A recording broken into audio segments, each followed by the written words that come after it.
Of course, it's results season, and a number of results have been coming in after DLF. We have seen results coming from Parsvnath as well.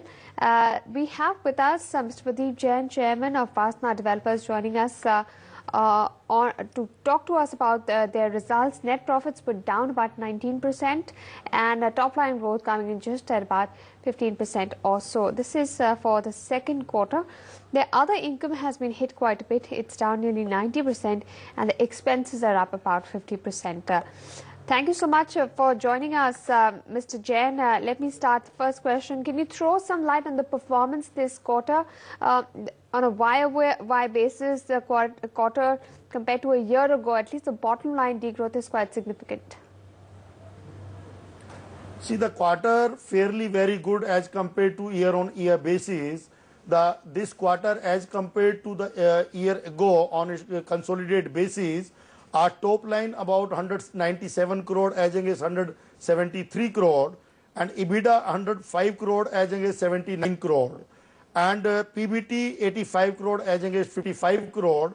And if you look at half yearly, the half yearly 455 crore as against 288 crore of the last financial year. The EBITDA 178 crore as against 126 crore, and the PBT 139 crore as against 78 crore. I like to mention here, in the last financial year, in the Q2, we have the 25 crore rupees, the top line as well as the bottom line, the revenue out of the security sale is the extraordinary income into the company. And the margin as compared to the earlier year on a quarter-on-quarter basis keep increasing, and the present margin it was around 53% as compared to earlier 39%. Can you throw some light on how the revenues have grown sequentially, and which segment has contributed the most to the top line growth?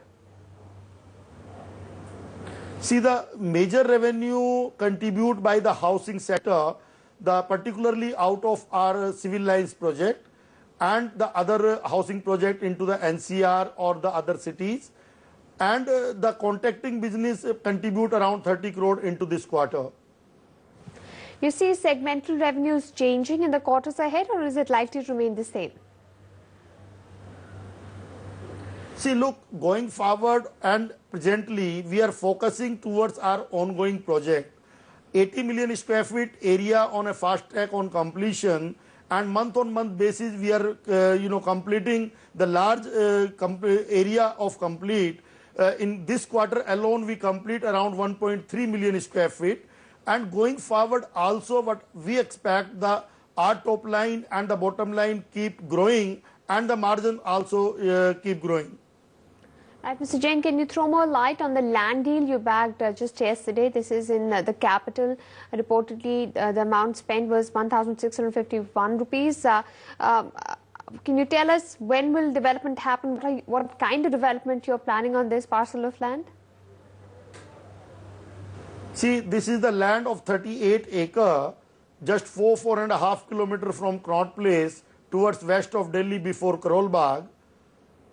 We bid for this property in 1,651.51 crore, and we are allowed to develop the mixed land use development, and this is part of the railway surplus lands which they offer to the private developer. And in this property we are going to develop the premium residential housing along with the hotel and the commercial development, and the all put together area, the saleable area comes out around 5 odd billion square feet, and this project backed by our private equity investor Radford Capital. And so how much is Parsvnath going to invest in this particular project? See, related to the investment side, the total land value is, as I said, 1,651 crore. The day the RLA give us a letter of acceptance, within 90 days we need to pay 20%. After that, for 18 months there is no payment to be made on account of the land payment, and we required some sanction fee and the other expenditure. The total first 18 months we required around 380 crore, out of which the 270 crore the Radford going to be invest, and 110 crore rupees Parsvnath going to be invest through the internal accrual. And for this 380 crore rupees, the entire financial closure is there. And into the SPV, we own 51%, and the Red Fort owned the 49%. And this is pure equity transaction. There is no pref or any kind of the structured transaction within this. Right. Any fundraising plans that your company has, maybe through the private equity route? See, the after we entered into the agreement, which is likely to be in next 3.5 months with RLDA, then we start getting all the approvals done, which will take around 9 to 12 months time. And post that, we will start execution of the project and marketing. And what we expect from next financial year onwards, we start getting top line and bottom line.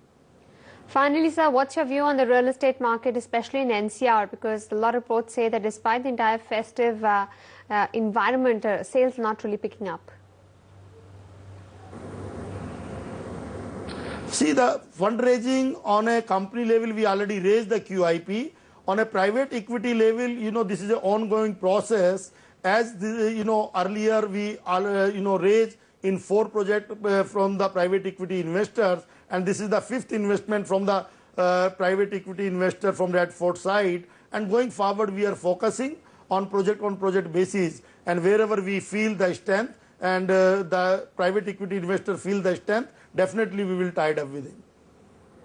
Right. Mr. Jain, thanks so much for joining us and helping us understand the numbers posted by Parsvnath today. Another company that has come out with its numbers is Indraprastha Gas.